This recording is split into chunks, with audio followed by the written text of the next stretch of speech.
আসসালামু আলাইকুম। আজকে রান্না করব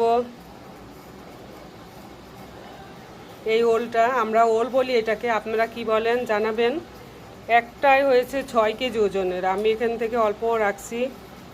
এটা দিয়ে আমি রান্না করব খাসির মাংস। খাসির মাংসটা এই ওল দিয়ে রান্না করব।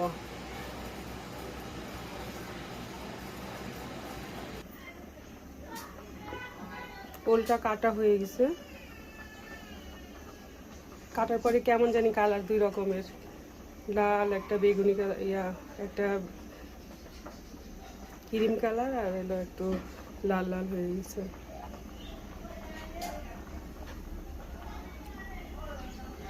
তেল দিয়ে দিলাম, মশলা দিলে